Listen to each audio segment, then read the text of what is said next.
Hi, I'm Joni Patry, and welcome to my YouTube channel. Well, today I want to talk about if you have your moon in Scorpio. Now, Scorpio is, well, I consider it always gets a bad rap because everyone thinks Scorpios are, I don't know, revengeful, jealous, and some of this does come from some of the meanings of the stars in here, but I know that Scorpio is simply the most profound and deep star sign of the zodiac because it goes to the depths of the soul. It's always wondering, what is the purpose and the meaning of life? They are profoundly deep. And they are generally very successful. This is a sign of money, wealth, power. And it's passionate and intense. I consider these all valuable assets to a person. And lastly, one of the most delightful things about Scorpio is its devotion. Now, a moon in Scorpio is considered in its debilitation, which means it's at its weakest level to be in Scorpio.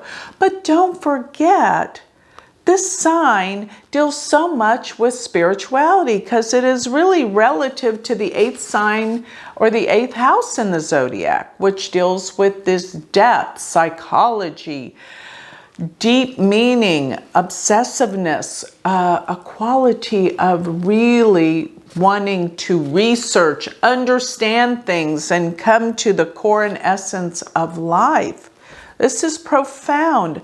One key word I would give Scorpio is profound. There's nothing shallow about this sign. Now, Scorpio is a water sign, and water sign is very deeply emotional. But it is a fixed water sign, which I consider can be like ice. So Scorpios have these really deep feelings and emotions. But for some reason, they're so deep, it's really hard for them to express it. So they feel kind of frustrated in a way because they have these feelings that people don't understand them because they can't express what they're feeling. It's very hard for Scorpios to express their deep, profound feelings. And when it comes to love, yes, it's very hard for them to express this, but don't kid yourself, they feel it. But I think that is why maybe this water sign is in its debilitation, because they cannot express how they truly feel. And maybe the way they truly feel, there are no words for it, but you get a sense of their depth and their feeling and what they're all about when you're in their presence. So that's what I feel generally when I think about the sign of Scorpio. And it is such a powerful, successful sign. It deals with power. So let me talk a little bit about the certain degrees. If you have your moon from 0 degrees to 3 degrees 20 minutes of Scorpio, then your moon sits in Vishaka. And that nakshatra we covered because it was mainly more in the sign of Libra. But Vishaka symbol is a triumphal arch. And the fact that you may have your moon in Scorpio instead of Libra will make this much more intense and much more driven in terms of your desire to be successful. You're going to do whatever you need to get there. No turning back. And sometimes, unfortunately, you can step on whoever you need to get to the top. This is very much a part of this star and also the sign. Now, the star is called the Star of Purpose, Vishaka, and its god is Indra, which is the king of the gods, the chief of the gods, but it's a mixture with Agni. So Agni is the fire god. So this is like really powerful. So anyone with the moon in the first 3 degrees 20 minutes of Scorpio is going to be in a powerful position with leaderships, with purpose. And of course, this means you start your whole life out in Jupiter's Mahadasha. And this gives you great power and opportunity depending on how long you're in Jupiter, but usually it means you come from a supportive family and possibly one that gives you what you need to grow in awareness as a child. It's comforting. But this is such a powerhouse. This 3 degrees 20 minutes in Vishaka, the triumphal one, the one that's going to succeed, the one that's going to be successful, the one that is in leadership position. Moon in Scorpio and Vishaka, you're there. You're not going to be beaten anything. You're going to be a total powerful success. So moving on, if your moon is 3 degrees 20 minutes to 14 degrees 40 minutes of Scorpio, then your moon sits in Anuradha, a much kinder, softer nakshatra. Anuradha is ruled by the god Mitra, which is one of the Adityas, which Mitra is the god of friendship and partnership. These people, when you have your moon here, you are so incredible as a loyal, good friend. You're going to support, you're going to help. It's a wonderful nakshatra. But there is a side to it that can have jealousy, and I think all part of Scorpio does have this taint where they can have that flip-flop, where they can be envious or jealous or be a little bit revengeful. Because remember, we are talking about the Scorpion. The Scorpion has a stinger. There's a reason why they chose the Scorpion for this particular sign. And it infiltrates through the entire sign of Scorpio. But in this particular star is the fixed star Isidis, which is the right claw of the Scorpion. And this particular fixed star deals with mystical insights, mystical ways, because the entire sign of Scorpio is deeply and profoundly mystical, intuitive, insightful, psychic. And mystics are a part of this. So people with a moon in Scorpio many times are very much involved in astrology. All of the metaphysical arts they have a yearning and a love for. But Mitra also deals with compassion. So people that have their moon in this particular nakshatra are really good with compassion, caring, and understanding, and devotion to others. They have a gift with really being with and understanding and communicating with other people.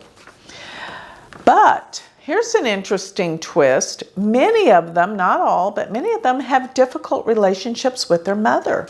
So be aware of that. This could be, you might find that that's true. So one last thing, I love this. The symbol for this star is the lotus. And the lotus represents those that can really balance in such a world, because the lotus goes through the murk and the water to the bottom of the pond or the lake and connects itself, stabilizes itself, gets its roots in the foundation. But what rises through the murk and the illusion is the lotus, which blooms at the surface, which means this connection and balance to the earth, to the ground, through the murk. But in the air, it flows and it flowers. And that is the power of the lotus, to balance out everything in this world and be connected. Now, if your moon is in Anuradha, it means that you will start out in Saturn's Mahadasha. And depending on your Saturn, it could be a difficult start in life. Saturn is serious. Saturn is detached. Saturn is very work-oriented. It's serious. So you may come out with a serious attitude about life. Now, if your moon extends from 16 degrees 40 to the end of the sign of Scorpio, 30 degrees, then your moon sits in Jyeshta. And Jyeshta is this deep, dark nakshatra. A lot of people say it has powers. They say it deals with black magic. I don't believe that for a minute. It really deals with the power to create and manifest things. That's what Jyeshta is all about. When Jyeshta wants something, Jyeshta gets it. Jyeshta is going to be the power of manifestation. What they want, they focus in on and they create in their lives. I don't call that black magic, but maybe some people do. It is the power to create and manifest. And I believe it's one of the most powerful and mystical nakshatras of all. And I have found that the wealthiest people in the world, 9 times out of 10, have planets in Jyeshta. And the moon in Jyeshta is doubly emphasized. This is incredible. Its symbol is an amulet, or an umbrella or earring. It's intense, it's deep, it connects, it gives shelter, it protects. And one of the stars, the fixed stars in this particular nakshatra is Antares, which is considered the star of war, of commandership, of leadership, of generals, success, winning, but it is with violence and war. So this can be a very angry nakshatra. Remember, the moon is debilitated in Scorpio. Jyeshta intensifies it all the more. And remember, in the story of the 27 nakshatras, Jyeshta is the eldest. And people that have Jyeshta strong, sometimes they are the eldest, the matriarch in their family. And they are the wisest.